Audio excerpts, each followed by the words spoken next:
Welcome back to another episode of The Cure for Cowardice. Now, in this one, I wanted to talk about something that has been weighing pretty heavily on me, and I'm not really even sure that I have all the words I need for it. And that is how when you start to make changes to improve your life and become somebody who you would admire, your friends react a lot of different ways. Now, the most common is that you grow further apart, because if your friends are not committed to improving their lives in the same way that you are committed to improving yours, then what'll happen is you start taking different actions, and slowly but surely you spend less and less time with them, because the activities that they want to do that you used to do with them all the time are not serving the objective that you have. And so as you become more strict with your time management, it limits what you can do, because there's more that you need to get done and less that you can afford to do for leisure. And so what happens is you spend less time with your friends, and oftentimes that leads them to become bitter or become sad. And another thing that can happen is, as you start to grow as a person, they compare themselves to you continuously, even if they aren't taking the actions and haven't committed to the degree that you have. And so when they are comparing themselves to you, the difference between you two just continues to grow, because not only are you trying to become a better person and you're pushing, but because they feel bad about that distance growing, they regress into their into those activities that they were doing, which leads them to hit the brakes on their own development almost. So basically this distance between you just grows. And originally my thought process was, the solution to that is simple. You just have to help them grow with you. That's what a good friend does, right? And the problem with that is they don't always want to. It's not that they don't want better things for their lives, but they want to do it their way, and they want to come up with it their way. So if you say to them, hey, I struggle with this too, but this is what I'm doing to try and fix it, they may struggle with the same problem, but the chances that they are going to take that advice that you just gave them, and this especially applies to your closest friends, but the chances that they're going to take that advice that you just gave them and actually apply it are next to none. Because they don't want to give you the satisfaction, even if that's not what you're trying to do. Even if you're coming at it purely from a place of love, and purely in the sense that you want to see them become the best versions of themselves, and I'm talking objectively when it comes to health, wealth, and finance. There's another video to be made when it comes to influencing others, and how we can think that we're helping, but in reality all we're doing is complicating the situation for them. But so basically, as I am working on myself and trying to get my life in a better situation, I have to be a lot more strict about the activities that I'm doing, And basically, what it eventually leads to is friends feeling like you think you're not, or you're too good for them. And then there's that resentment that grows and grows, and that jealousy. And it's just kind of a snowballing problem, because as you pull away with your own success, because you've been committed, and because you're taking the actions that you know you need to, and because you have a clear objective in mind that you're working towards, as you pull away, their lives begin to spiral. Now, there is such thing as having a fear of success because you are afraid of the consequences of that success for yourself. I feel that while success might change me in some ways, it wouldn't change my values, and it wouldn't change who I am at the core. And I would like to believe that it wouldn't change how I treat others, except for the better. There's also a fear of success because it means that the old life that you had has to die in order for the one that you want to live.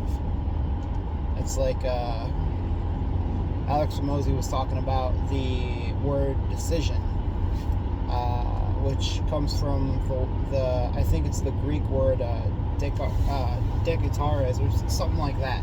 Basically, it means to kill off.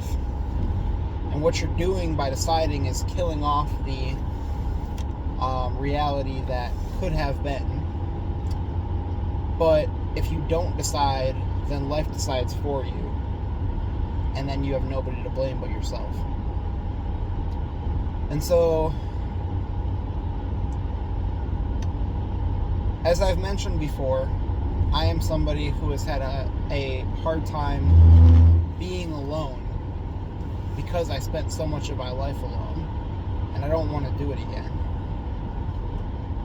And one of my biggest fears is that something that I do, for better or worse, is going to lead to the closest people in my life, who are my friends, not wanting to be part of my life anymore and pulling away.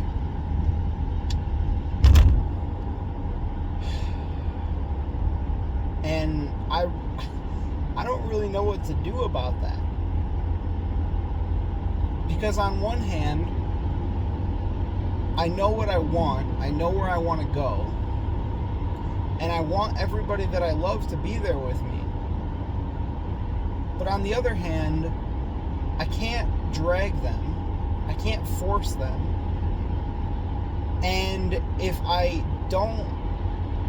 they don't grow with me, regardless of whether or not I want to keep them in my life, they are going to leave, because they are going to see that gap grow, and no matter what I do, that resentment is going to grow, and sooner or later, what was my best friends are going to hate me, no matter what I do. And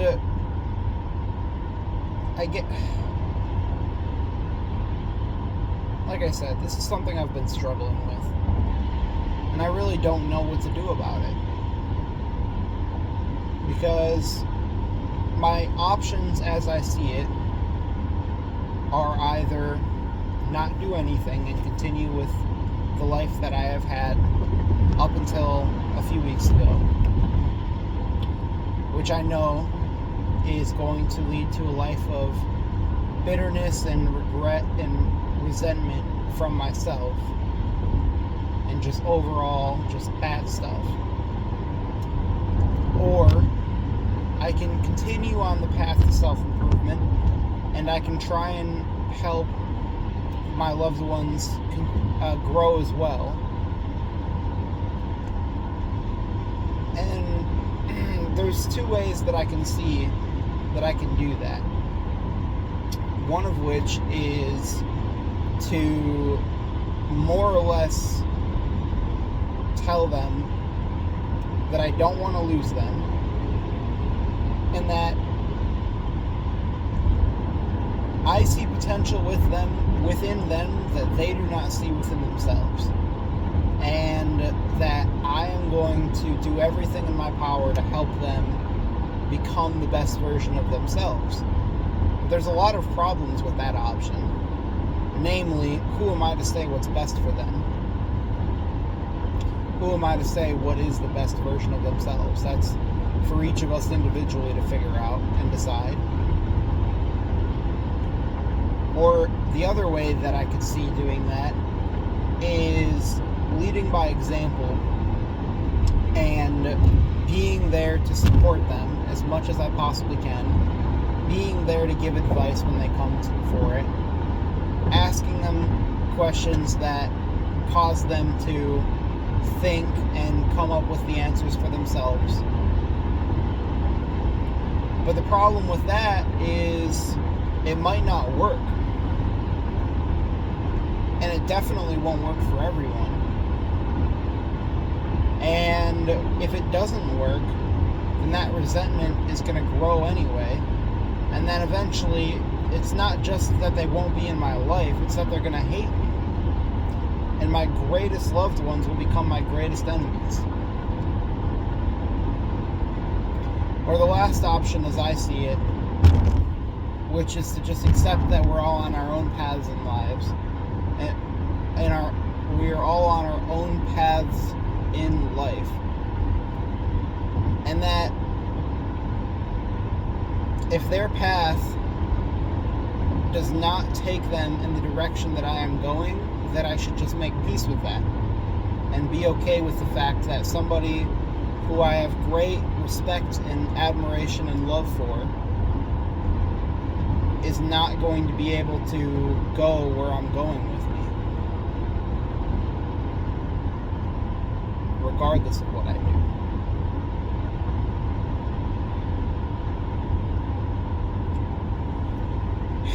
Like I said, I've been struggling with this. I really don't know what to do, guys. I really don't. The way I see it, there's no good answer. But the way that seems to have the most possibility, or the highest possibility for success in this case meaning that I am able to achieve what I want to in life while still keeping as many loved ones with me as possible and helping them grow.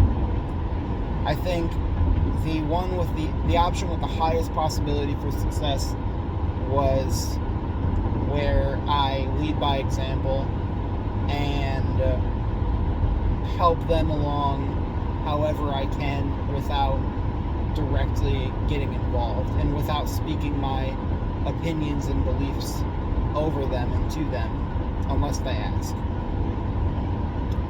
And if I can get my life to the point where I really want to, or rather, if I can get my life to the point that I'm proud of, hopefully they will see what I am doing and that I am still there to support them and help them along their own paths, and that they will take the initiative and start seeking their own best lives that I can help them towards. Or maybe I can't help them, but either way, anything I can do that has the lowest likelihood of losing my loved ones is the one that I want to go with. So, sorry. Lowest likelihood of losing my life or losing my loved ones while still achieving a life that I could be proud of, and that I know when I die that I will not die with too many regrets.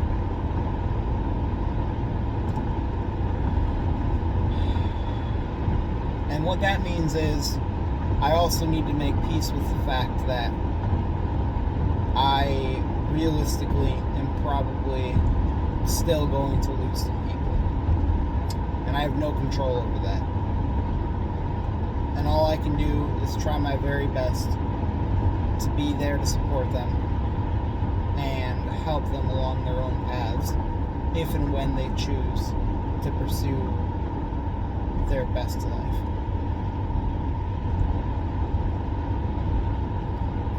So yeah, I was hoping that talking this out would lead to more clarity, but some problems are just tricky.